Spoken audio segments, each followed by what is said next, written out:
Hi, and welcome back to this week's Parshat here on Sefer Maayan Beit Hashoeva. I'd like to wish you all a happy Lag BaOmer and share some words of Torah with you on Parshat Behar from Rav Shimon Schwab. The beginning of the Parsha, of course, opens with the famous words, Vayedaber Hashem Moshe Behar Sinai Lemor. The introduction to the laws of Shemitah in our Parsha is introduced with the concept that these laws of Shemitah were taught to Moshe Rabbeinu at Har Sinai.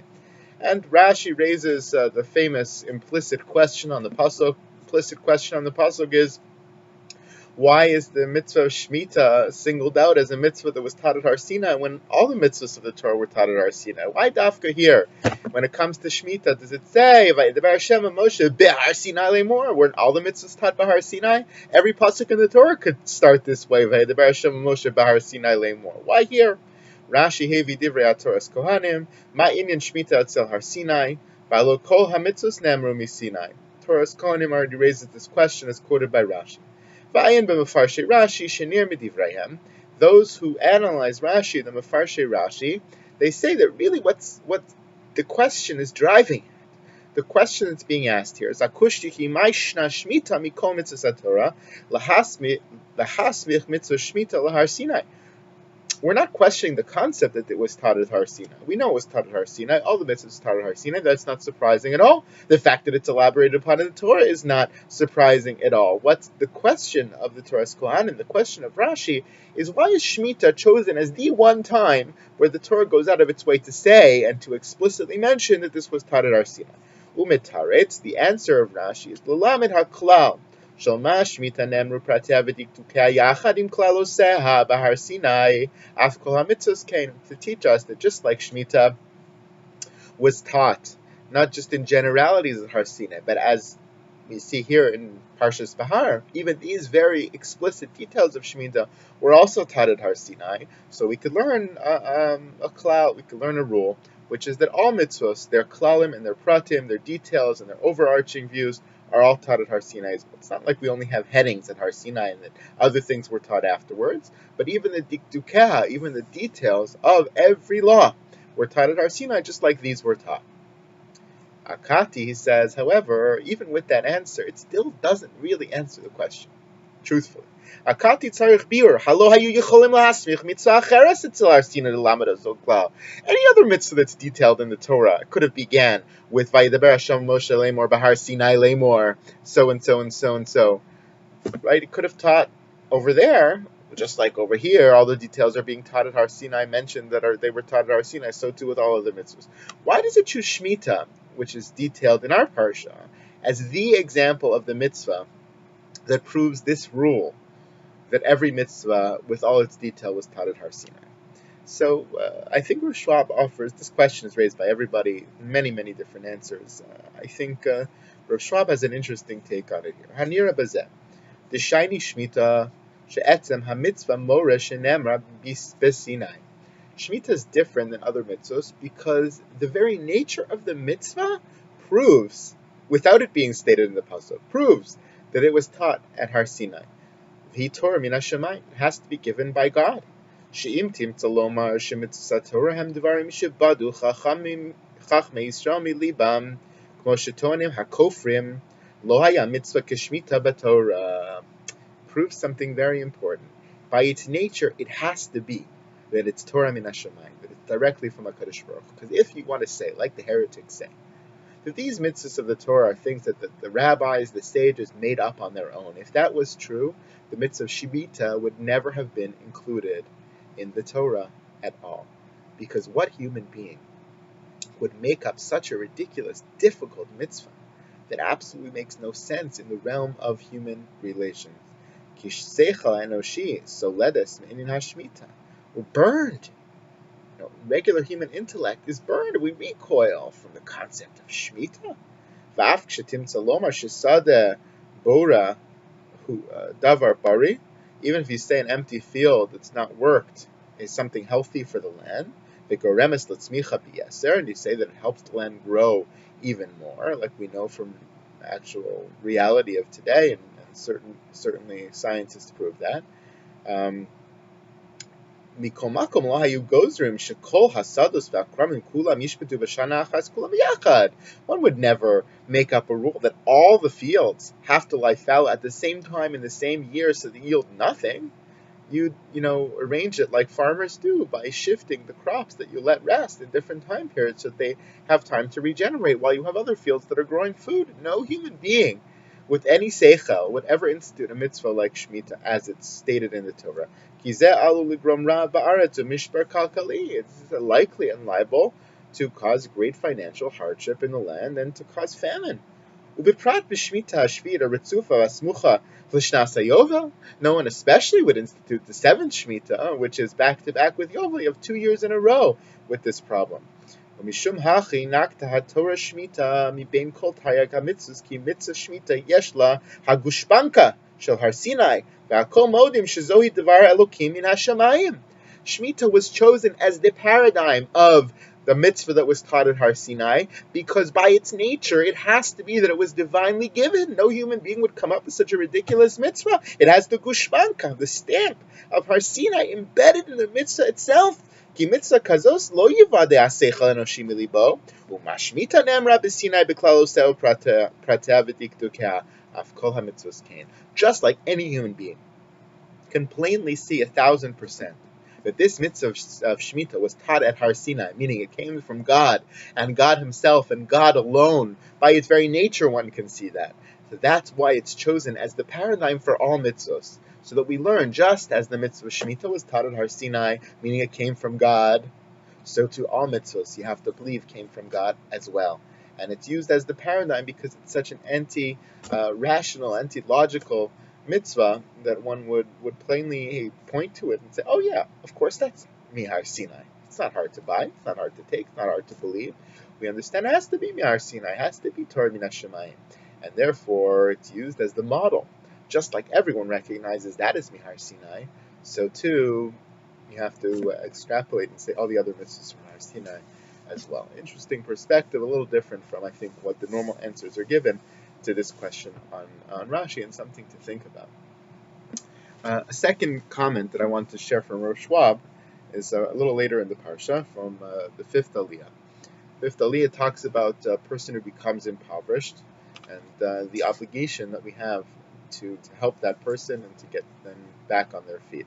The pasuk says, "V'chi yamuch achicha umata yado imach."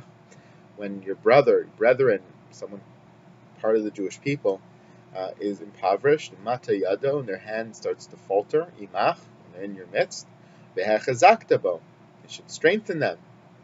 Ger v'toshav v'chayimach, whether it's achicha or a ger or a toshav, you have to be able to strengthen them so that they can live with you. Al tikach mito neshech v'tarbit, v'yareitem elokecha v'chei achicha imach. And as part of that mandate of behar chazakta bo is that you should give them a loan. Not only should you give them a loan, but you should not take neshech v'tarbit. You shouldn't take any interest from them, and you should fear God. And if you do that, v'chei achicha imach. Not only v'chai imach, like the previous pasuk says, but v'chei achicha imach, he will dwell amongst you as one of your brethren. You'll be a real human being that's on this par with everybody around them. You'll help them greatly. Beautiful Rashi, by the way, on that pasuk, v'chazakta bo. Rashi says that what the pasuk is telling us is not that you have to pick the person up once they've already fallen down very, very low, but rather it's saying v'chi yamuk, when it starts to happen, v'chazakta, give them a little strength, a little support, a little help at that time. If you do that, they'll never fall to the ground. You have to help them before they fall. Help them before they're too low to be able to be helped, to be able to be raised. And then, v'chayimach, that's what enables them to live with you, to pick themselves up, because of the little hachazaka, the little help, the little strengthening, the little support that you're able to give them. Very important principle. We have the obligation to keep our eyes open, to be able to help people before they fall too low and they are beyond help. So now, the Rosh Schwab says the following, comments a little bit on the nature of ribis, the nature of interest, which is forbidden to be charged by a Jew, forbidden to be taken, to be given by a Jew to another Jew. Tzrichim lahavin, hare issa ribis eno sichli. We have to understand the nature of the prohibition of taking interest or of paying interest between Jews. because it's actually not rational at all. De'amai have kol agar natar asur. Maishna mishar inyanei schirus. Why should it be forbidden, conceptually, to take interest from another Jew? After all, we're allowed to take payment from another Jew for schirus, for renting something, for buying something. We're allowed to do business with other Jews, and we're allowed to make a profit on other Jews. So why wouldn't we be able to make a profit on this? Conceptually,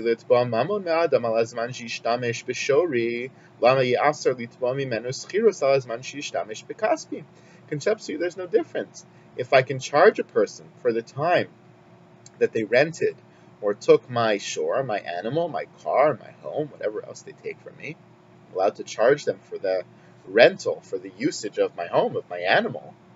So why shouldn't I be able to charge them for the usage of my money?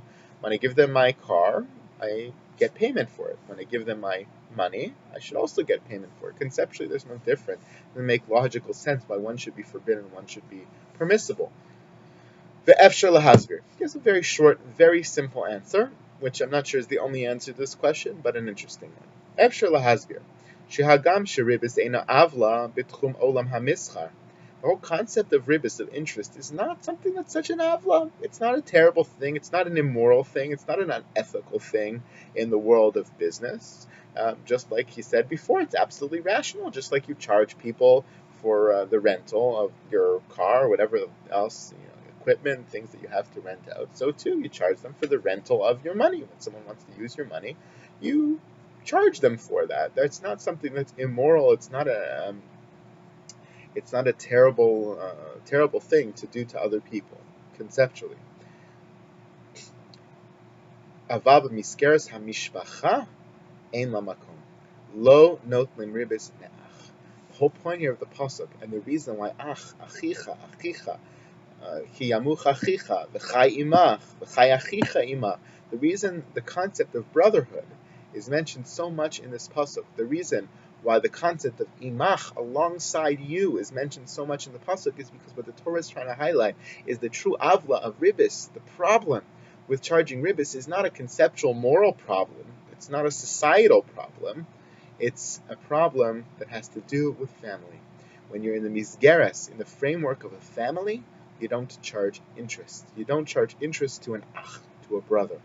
Umal ve'beribis sotrim ha'achva shel klal Yisrael.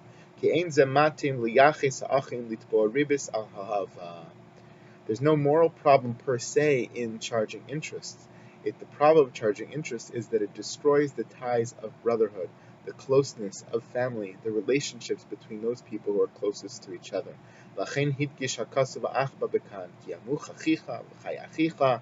why the Torah emphasizes achicha in these psukim having to do with the prohibition of interest, of ribis.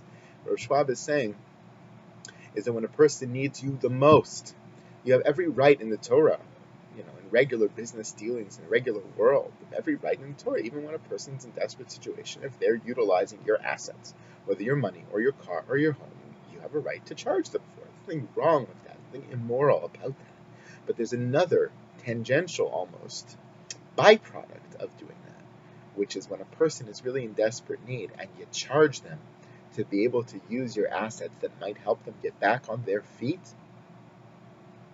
that destroys the bonds of brotherhood. That sends a statement that you treat them as a business person, that you treat them as anybody else you would treat in the world, which is not necessarily that you're treating them badly or wrongly, but it indicates a lack of closeness, a lack of brotherhood, a lack of true empathy for that other person in the situation that they find themselves in. And that's the problem with ribis. It's a problem in Klal Yisrael. It's a problem between brothers. It's a problem in a family. It's a problem of destroying the relationship rather than something immoral in terms of its finances. And that's why we're warned so heavily against the prohibition of ribis, and that's perhaps, one could suggest, why it's a two-way prohibition. Prohibited for the person to charge interest and prohibited for the person to pay the interest, because whether you're charging it or paying it, it's a statement that this is not a relationship of mishpacha, this is a relationship of business, of the world, and we treat Jews as mishpacha. This prohibition of ribis is important, has many applications in halacha today, but I think the message, according to Rav Schwab, of ribis is perhaps even more powerful and more important and more pervasive than that. We have to look upon each other, especially in our smaller communities and the larger communities, Jewish people at large, to be able to look upon each other be'achava, with certain level of brotherhood and of love and of empathy, and to see each other as extensions of one another, and to be able to help each other when we need it most, and send the signals in that moment, which not only say, I'm going to help you, but I'm going to treat you like a business partner, but no, I'm going to help you, I'm going to treat you like a friend, like a brother, like a sister, like part of my mishpacha, someone I take responsibility for. That's something we could do even outside the realm of ribbis. Hopefully we can all see wonderful times ahead for each other, for ourselves, hopefully times when we can help each other to breed that level of achva, that level of mishpacha, that feeling of empathy we have between us. Shabbat Shalom.